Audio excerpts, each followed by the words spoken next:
എല്ലാ ആളുകൾക്കുമുള്ളത് ഹബീബാണ്. നബി സല്ലല്ലാഹു അലൈഹി വസല്ലം തങ്ങളെ ജീവനു തുല്യം സ്നേഹിച്ചുപോയി മഹാന്മാരെല്ലാം.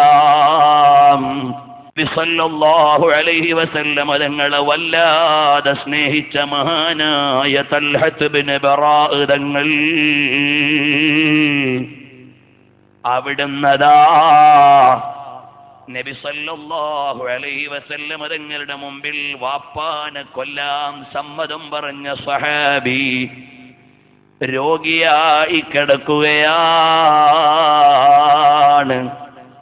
അപ്പോഴാണ് നബി സല്ലല്ലാഹു അലൈഹി വസല്ലം തങ്ങൾ കാണാൻ വരുന്നു തൽഹത്ത് ഇബ്നു ബറാഅ തങ്ങളെ. പക്ഷേ രോഗി ഉറങ്ങുകയാണ്. ഉറങ്ങുന്ന രോഗിയെ ഉണർത്താൻ നബി തങ്ങൾ സമ്മതിച്ചില്ല. ഒന്ന് നോക്കി നിന്നിട്ട് പറഞ്ഞു, അഹ്ലുകാരെ, ഇത് തൽഹത്തിന്റെ അവസാനത്തെ രാത്രിയാണ്. തൽഹത്തിന് വഫാത്താകാൻ പോവുകയാണ്.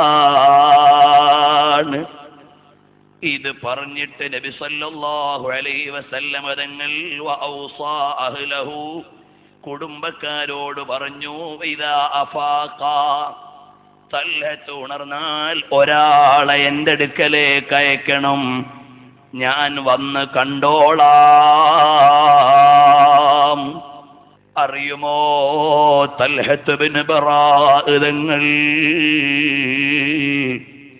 കുറെ കഴിഞ്ഞിട്ട് ഉണരുന്ന സമയത്ത് ചോദിക്കുന്നു, ഇവിടെ നബി സല്ലല്ലാഹു അലൈഹി വസല്ലം തങ്ങളെ കാണാൻ വന്നു എന്ന് പറഞ്ഞപ്പോ തൽഹത്ത് തങ്ങളുടെ ചോദ്യമാണ്, അസാറനി റസൂലുള്ളാഹി, നബി സല്ലല്ലാഹു അലൈഹി വസല്ലം തങ്ങൾ എന്നെ കാണാൻ വന്നിരുന്നു. ഉടനെ അവിടുന്ന് തൽഹത്ത് തങ്ങളോട് പറയുന്നു, അതേ നഅം, നബി സല്ലല്ലാഹു അലൈഹി വസല്ലം തങ്ങളെ കാണാൻ വന്നിരുന്നു. എന്നിട്ട് എന്താണ് പറഞ്ഞത്? തൽഹത്തെ, ഇത് അവസാനത്തെ രാത്രിയാണെന്ന് പറഞ്ഞു. എന്നിട്ട് നിങ്ങൾ ഉണരുന്ന സമയത്ത് ഒരാളെ അങ്ങോട്ട് വിടാൻ പറഞ്ഞു. തൽഹത്തെ, ഈമാനുള്ള മുഅ്മിനീങ്ങളോട് പറയട്ടെ, ആ സമയത്ത് തൽഹത്ത് തങ്ങൾക്കറിയാം ഇത് അവസാനത്തെ രാത്രിയാണ്. തൽഹത്ത് റളിയല്ലാഹു അൻഹുവിനറിയാം ഇനി ദുനിയാവിലില്ല.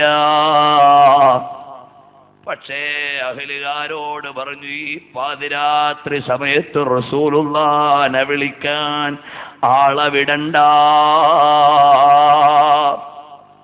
എന്തേ തൽഹത്തെ ആളെ വിടണ്ട എന്ന് പറയുന്നത്? നബി സല്ലല്ലാഹു അലൈഹി വസല്ലം തങ്ങൾ ഈ സമയത്ത് പുറത്തിറങ്ങിയാൽ ഇന്നി അഖാഫു അലൈഹിൽ യഹൂദ് ഔ സൽഅത ദാബ്ബ ഔ യുസീബഹു ശൈ. എനിക്ക് പേടിയാകുന്നു, ഈ സമയത്ത് എന്നെ കാണാൻ വേണ്ടി നബിതങ്ങൾ പാതിരാത്രി ഇറങ്ങിയിട്ട് എതിരാളികളായ ജൂതന്മാര് വല്ല ബുദ്ധിമുട്ടുമാക്കിയാലോ, വഴിയിൽ നിന്ന് സൽഅത ദാബ്ബത്തിൻ എന്തെങ്കിലും ഇഴജന്തുക്കൾ തട്ടിയാലോ, അതല്ലെങ്കിൽ വേറെ ഏതെങ്കിലും ബുദ്ധിമുട്ടെന്റെ ഹബീബിന് വന്നാൽ അതെന്നെ കാണാൻ വേണ്ടി ഇറങ്ങിയതിൻ്റെ പേരിലായാൽ എനിക്ക് സഹിക്കില്ല. അതുകൊണ്ട് ഈ സമയത്ത് വിളിക്കേണ്ടതില്ല. അതാണ് സ്വഹാബത്തിന്റെ അദബ്, അതാണ് സ്വഹാബത്തിന്റെ ബഹുമാനം. തൽഹത്ത് എന്നവര് വഫാത്തായി. രാവിലെ സ്വഹാബികൾ പറഞ്ഞു, നബിയേ, തൽഹത്ത് വഫാത്തായി പോയി റളിയല്ലാഹു അൻഹു. അപ്പൊ നബി തങ്ങൾ ചോദിച്ചു, ഞാൻ ആ വീട്ടുകാരോട് പറഞ്ഞിരുന്നല്ലോ ഉണരുമ്പോ ആളവിടണമെന്ന്, എന്തേ അവര് വിടാഞ്ഞത്? അപ്പൊ അവര് വന്ന് പറഞ്ഞു, നബിയേ, ഞങ്ങൾ വരാൻ നേരം തൽഹത്ത് സമ്മതിച്ചില്ല. ഞങ്ങളോട് പറഞ്ഞു, ഈ അസമയത്ത് നബി തങ്ങളെ വിളിക്കാൻ പോയിട്ട് തങ്ങൾക്ക് വല്ല ബുദ്ധിമുട്ടും വന്നാൽ അതെനിക്ക് സഹിക്കില്ലെന്ന് പറഞ്ഞു നബിയേ. ഉടനെ നബി സല്ലല്ലാഹു അലൈഹി വസല്ലം തങ്ങൾ ആ സ്വഹാബിയുടെ സ്നേഹവും ബഹുമാനവും കണ്ടറിഞ്ഞിട്ട് ഒരൊറ്റ ദുആയാണ്, എന്റെ തൽഹത്തിനെ സ്വീകരിക്കണേ അല്ലാഹ്. യദ്ഹകു ഇലൈക വതദ്ഹകു ഇലൈഹി. അല്ലാഹുവേ, തൽഹത്ത് സന്തോഷത്തോടെ അല്ലാഹനെ കാണുകയും അല്ലാഹു തൃപ്തിയോടെ സ്വീകരിക്കുകയും ചെയ്യുന്ന അവസ്ഥ എന്റെ തൽഹത്തിന് നൽകണേ അല്ലാഹ് എന്ന് നബി സല്ലല്ലാഹു അലൈഹി വസല്ലമ തങ്ങൾ ദുആ ചെയ്യുന്നു. അല്ലാഹ് സ്വീകരിച്ചു പോയില്ലേ മുഅ്മിനീങ്ങളെ? അതുകൊണ്ട് നബിതങ്ങൾക്ക് വേദനിക്കുന്ന രൂപത്തിൽ നമ്മുടെ വ്യക്തിജീവിതമുണ്ടായിക്കൂടാ. കള്ളു കുടിക്കുമ്പോ വേദനിക്കുന്നത് നബിതങ്ങളാണ്. നമ്മൾ തോന്നിവാസം ചെയ്യുമ്പോ വേദനിക്കുന്നത് നബി സല്ലല്ലാഹു അലൈഹി വസല്ലം തങ്ങൾക്കാണ്. ഈ സ്നേഹപ്രപഞ്ചത്തിലെ റസൂലുള്ളാഹിന്റെ മദ്ഹ് കേൾക്കാൻ ഇവിടെ ഒരുമിച്ച് കൂടുന്ന ചെറുപ്പക്കാരെ,